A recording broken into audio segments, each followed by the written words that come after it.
I am again. I am pleading my case. Once again, I am innocent for what had happened last year when I had got caught up and they had said that, excuse me, honey, my daughter's right here next to me. So what they had said was I had broken into this home, which was apparently they had said that it was not my home. But that had been my home for almost 7 years with my husband there. But since he had passed on, my in-laws, they were so sneaky as to set me up. They knew he had already been gone, and they knew that me and my husband, we had mishaps and we had arguments sometimes. So every time we had an argument and he left or I left and took off to work, and we got into a disagreement, they would always get in the picture and they would always convince him to do something and do this, sign this, or go here, or they'll do it themselves. They would go up to the courts and do things themselves. And most of the time it was my stepdaughter and a brother-in-law. So it was my stepkids and my brother-in-law. He had done that, and that's why I say it had been a setup. It had been a setup from the start. They had it already. They had already had it panned out how it was going to be. But even way before he had passed away, they had known that they knew that he was going to go, and I was not wanting that. I did not want him to go. So what I did was, I completely kept taking care of him, making sure that he's okay and making sure that he has everything he needs, medicine, foods. I cooked for him all day long. I didn't see my stepkids go there and cook all day long. I saw them once every other month to go see and make sure that he's okay. But I was there around the clock, as a good, loving wife should be.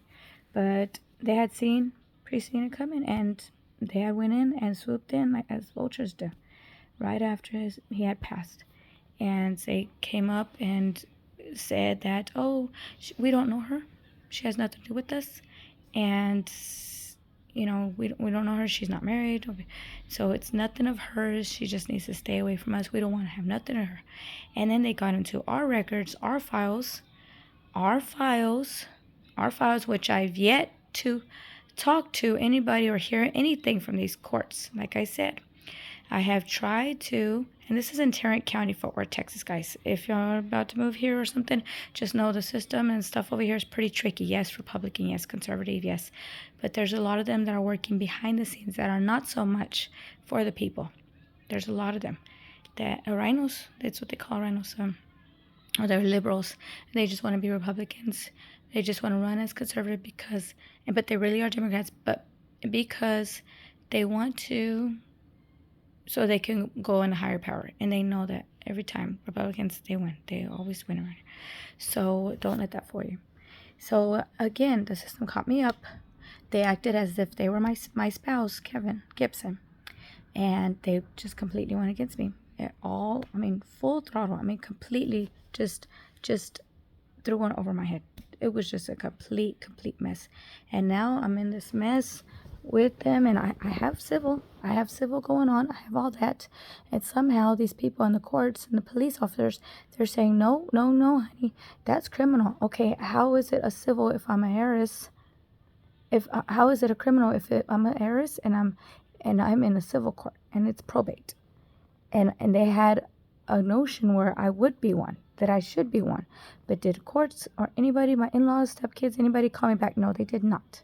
Nobody had mentioned anything to me until the very last minute, and which was, they didn't even tell me nothing. I had to figure it out. And then that day, May 7th, when I got arrested and everything, they put me away. I had everything I had, but no, this police supervisor and them, they had to come over there and wait, and they had to set me up and make sure they have something, any document they had, anything they could concoct with my in-laws to put me away that very day, while my daughter was sitting out there crying her eyes out, wondering what was happening. Mom, I was 6 years old. So yes, I was a victim. My daughter, she was a victim. Worst of all. How could they? While I had my paperwork, I had my license, my IDs, I had the courts, the civil court papers, I had everything. Keep in mind, I had things already going, and the courts hadn't given it to anybody yet. I still had the civil case open. I had the motions going through. I had the marriage going through. It was all open. But the police and the constable said they didn't care. They said, well, nobody's open right now, so we cannot call anybody. So that's what happened there. That's what happened there. And I'm just here to plead my case and let y'all know that, yes, I am completely innocent. And that's why I'm putting this video out, because to have other people know that I am completely innocent. And this does happen. It happens to, you know, the best of us. It happens. I mean, it can happen to me. It can happen to you. It can happen to anybody. If they don't like you, and I'm not sure why, the prejudices, they didn't like me. I guess they knew me personally. Yes, these police officers, constables, they've heard about me. I am in the political arena.